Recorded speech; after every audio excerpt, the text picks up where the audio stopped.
Assalamualaikum warahmatullahi wabarakatuh. Pada video kali ini kita akan membahas materi gelombang stasioner pada ujung bebas. Gelombang stasioner pada ujung bebas ini masih termasuk ke subbab yang sebelumnya ya, subbab B, yaitu gelombang stasioner. Nah, ini adalah bagian yang kedua. Yang dimaksud ujung bebas itu gimana? Nah, yang dimaksud ujung bebas itu adalah seperti ini. Kalau kemarin kan ujung tetap atau ujung terikat, maka yang ujung bebas seperti ini. Nah, ujung bebas ini adalah pada bagian ujungnya ini masih bisa bergerak bebas ke atas ataupun ke bawah karena ada suatu lingkaran atau cincin seperti ini. Nah, kalau di sini kita redamannya kita buat 0, kemudian kita berikan pulsa gelombang, kira-kira apa yang terjadi? Nah, ternyata juga mengalami pemantulan, di ujungnya mengalami pemantulan, akan tetapi amplitudo gelombang pantulnya itu juga bernilai positif. Nah, jadi ketika gelombang awal seperti ini dipantulkannya juga ke atas. Kalau yang ujung terikat seperti ini, maka akan kebalikannya. Nah, kita ulangi ya. Jadi misalkan ini pulsa gelombang ujung terikat yang sebelumnya, di video sebelumnya, dan seperti ini, kita kasih 0, nah terbalik. Sedangkan yang ujung bebas sekarang, ujung bebas redamannya kita buat 0, kita berubah pulsa, maka yang terjadi adalah sama-sama gelombang pantulnya amplitudonya positif. Karena ini tadi redamannya kita buat 0, maka besarnya amplitudo gelombang pantul itu tetap. Kalau kita gambarkan peristiwanya, kira-kira seperti ini. Ketika gelombang datang, nyampe di ujung bebas, ternyata juga dipantulkan melalui atas atau amplitudonya bernilai positif. Hanya saja arah rambatannya menjadi berlawanan atau ke kiri. Kalau tadi ke kanan, sekarang ke kiri.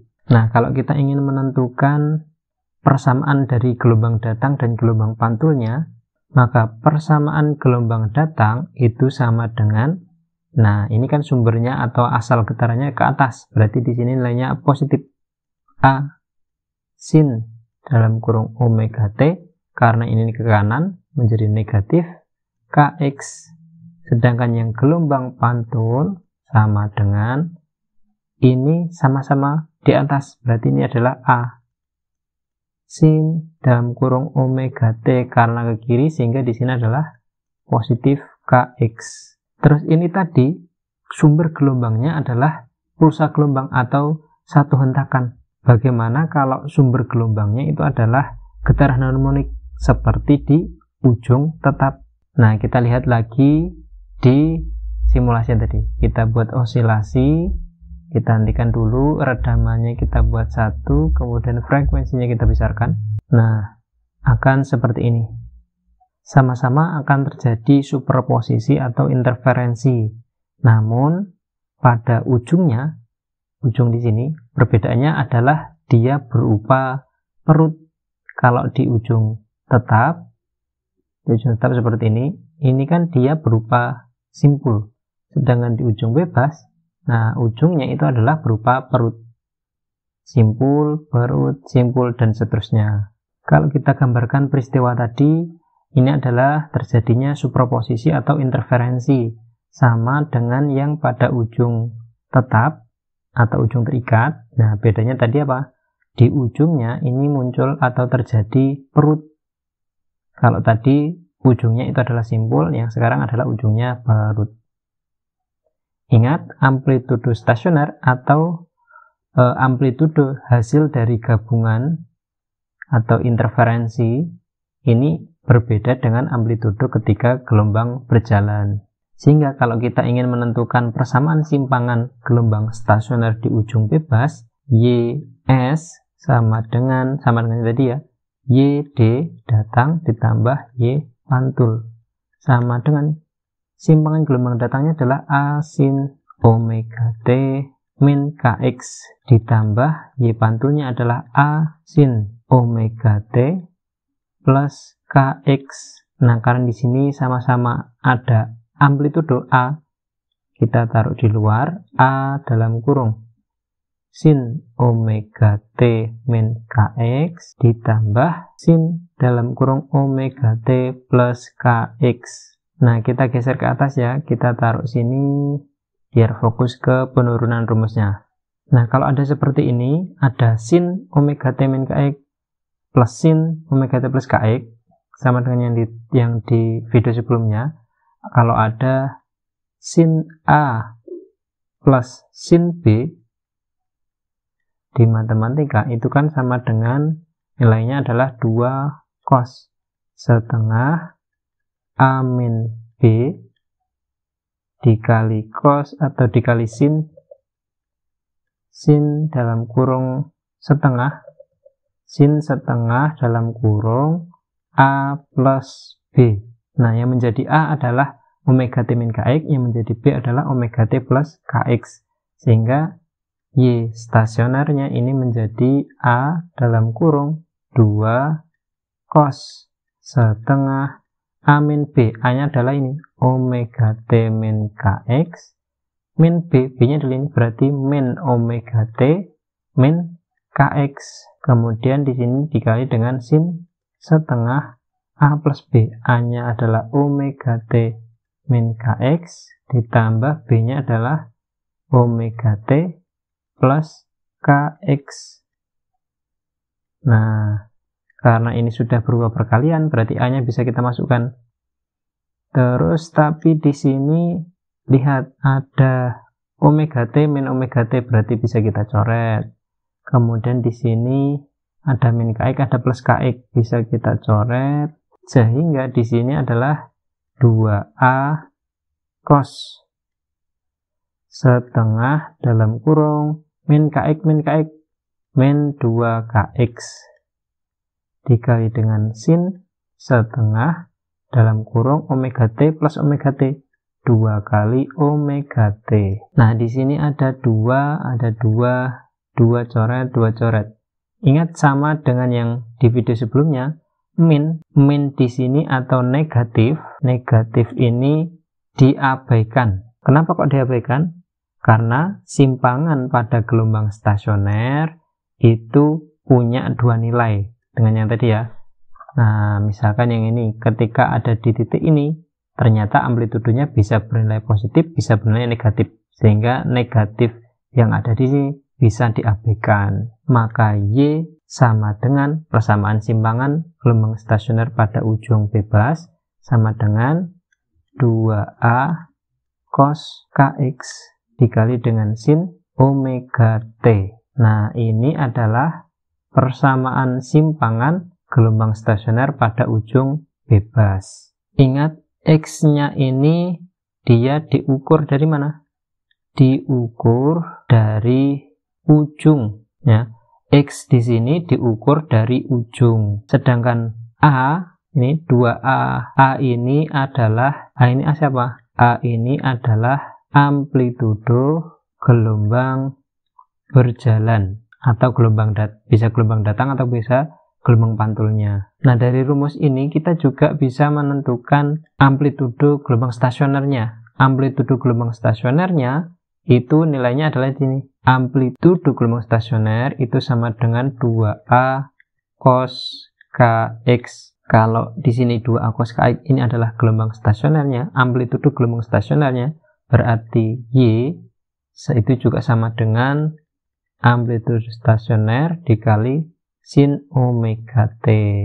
Nah, ini bentuk lainnya dari persamaan simpangan gelombang stasioner ujung bebas. Di mana AS ini apa tadi? Amplitudo gelombang stasioner. Nah, untuk menentukan letak simpul dan perut pada gelombang stasioner ujung bebas, kita analisis lagi peristiwa superposisi tadi. Jangan di ujungnya tadi kan muncul apa ini? Muncul perut. Ini adalah perut ke-1. Ini adalah perut ke-2, perut ke-3, perut ke-4, dan seterusnya. Di sini adalah simpul 1, simpul 2, simpul 3, dan seterusnya. Nilainya berapa? Ini kan perut 1, berarti panjangnya adalah diukur dari ujung terikat sama dengan 0. Perut 1 0. Ingat, berarti di sini 1 lambda itu dari mana sampai kemana yo? 1 lambda itu kan dari sini sampai ke sini lagi. Di antar puncak. Tapi antar puncak yang ini ya, 1 gelombang. Berarti perut ketiga itu nilainya adalah 1 lambda. Kalau perut ketiga 1 lambda, berarti perut kedua ini adalah setengah lambda. Nah, berarti simpul ke-1 berapa? Simpul ke-1 ini adalah 1/4 lambda. Simpul kedua adalah 3/4 lambda. Simpul ketiga adalah 5/4 lambda, dan seterusnya. Maka kalau kita ingin menentukan letak simpul, ingat ya, diukur dari ujung. Kalau kita lihat di sini, simpulnya yaitu XS itu kan mulai dari 1/4 lambda, kemudian simpul kedua 3/4 lambda, simpul ketiga adalah 5/4 lambda, dan seterusnya. Nah, ini kan membentuk pola nih, berarti letak simpul ke N itu sama dengan, polanya adalah 2N-1 dikali lambda per 4. Nah, ini adalah rumus untuk menentukan letak simpul ke N pada ujung bebas atau gelombang stasioner ujung bebas. Sedangkan untuk menentukan letak perut diukur dari ujung, XP itu mulai dari 0, di sini 0 lambda, kemudian setengah lambda, kemudian 1 lambda, dan seterusnya.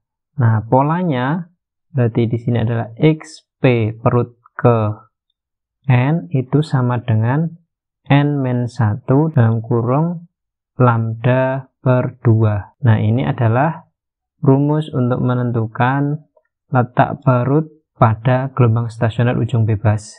Kalau kita cermati, sebenarnya ini letak simpul dan letak perut itu rumusnya saling berkebalikan pada ujung tetap. Kalau ujung tetap, rumus untuk menentukan letak simpul itu pakai ini, letak perut. Jadi kebalikannya. Kalau menentukan letak perut di ujung tetap, itu pakai rumus yang letak simpul di ujung bebas. Jadi saling berkebalikan. Ingat, ini diukur dari ujung. Kalau misalkan di soal kalian disuruh menentukan letak simpul ke N dari sumber getaran, maka cari terlebih dahulu letaknya dari ujung, baru kemudian dicari dengan yang dari sumber getarannya. Nah, di sini ada contoh soal yang kelima. Seutas tali direntangkan horizontal dengan salah satu ujungnya digetarkan harmonik turun naik dengan amplitudo 24 cm. Nah, amplitudonya sama dengan 24 cm. Periodenya 1 sekon, berarti T sama dengan 1 sekon. Getaran ini merambat sepanjang tali dengan cepat rambat 12 cm per sekon. V-nya sama dengan 12 cm per sekon. Ujung tali lainnya terikat longgar pada sebuah tiang dan bebas bergerak turun naik. Berarti ini ujungnya adalah ujung bebas. Tentukanlah yang ditanyakan amplitudo gelombang stasioner, yang A ya. Amplitudo gelombang stasioner di titik yang berjarak 8 cm dari ujung bebas. Nah, amplitudo stasionernya berapa?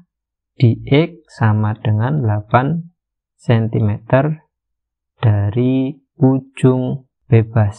Nah, dari ujungnya. Yang B yang ditanyakan adalah letak simpul ketiga, berarti XS ketiga, dan letak perut kedua dari ujung bebas. Dari ujung bebas. Oke, kita geser ke atas. Kita jawab yang A terlebih dahulu. Pada persamaan gelombang stasioner ujung bebas, itu kan ada tadi persamaan untuk menentukan amplitudo stasioner sama dengan 2A cos KX. Ingat, X pada gelombang stasioner itu diukur dari ujungnya. Nah, di sini yang ditanyakan sudah dari ujungnya. Jadi 8 cm itu dari ujung. Berarti tidak perlu mencari X-nya. Nah, kita tinggal mencari K-nya, ini nilainya berapa? K itu tadi kan sama dengan 2pi per lambda. Lambdanya juga belum diketahui. Nah, tapi di sini kita ada bantuan V dan T. Nah, V itu kan sama dengan lambda per T. Sehingga lambda sama dengan V dikali T. Sama dengan V-nya adalah 12 cm per second. Periodenya adalah 1. Berarti sama dengan 12 cm. Nah, ini lambdanya. Lambda 12 cm berarti K-nya sama dengan 2pi dibagi dengan 12. Sama dengan bagi 2 ini habis, bagi 2 ini 6. Berarti di sini adalah 1/6pi. Itu adalah nilai K-nya. Sehingga kalau kita masukkan ke sini, AS sama dengan 2 kali amplitudo 24 dikali dengan cos K-nya 1/6pi. X-nya adalah 8 cm. Berarti sama dengan 2 kali 24, 48 dikali dengan cos. Pi-nya itu adalah 180 dikali 8 dibagi dengan 6. Nah, berarti sama dengan 48 dikali cos. Berapa ini? 240 derajat. Cos 240 itu kan sama aja dengan cos 60. Berarti sama dengan 48 dikali setengah. Min setengah ya, min ya. Cos 240 itu negatif. Sehingga sama dengan min 24 cm. Nah, ini adalah amplitudo gelombang stasionernya. Diukur dari ujung bebas. Sedangkan yang B kita geser. Yang B yang ditanyakan adalah letak simpul ketiga. Yang B, XS ketiga itu kan sama dengan letak simpul. Rumusnya apa tadi? Rumusnya tadi kan 2n min 1 dikali lambda per 4. Berarti sama dengan 2 kali 3 dikurangi 1 dikali lambdanya, ketemu berapa lambdanya? 12 dibagi dengan 4 sama dengan 2 kali 3, 6, 6 kurangi 1, 5. 5 kali 12 bagi 4 berapa? 3 sama dengan 15 cm. Nah, ini adalah letak simpul ketiga. Sudah dari ujung bebas ya. Berarti nggak perlu dicari dari sumber getarannya. Kemudian letak perut kedua sama dengan rumusnya adalah letak perut itu adalah n-1 dikali lambda per 2. Sehingga sama dengan n-nya adalah 2 min 1 dikali lambdanya 12 dibagi 2. Sama dengan 2 kurangi 1, 1. 12 bagi 2. Di sini berapa? 12 bagi 2, 6. Sama dengan 6 cm. Oke, itu tadi materi gelombang stasioner pada ujung bebas. Silakan dicoba dikerjakan soal-soal yang ada di buku kalian. Jika ada pertanyaan, silakan bisa ditanyakan melalui kolom komentar di bawah ataupun langsung WA. Oke, demikian. Terima kasih. Wassalamualaikum warahmatullahi wabarakatuh.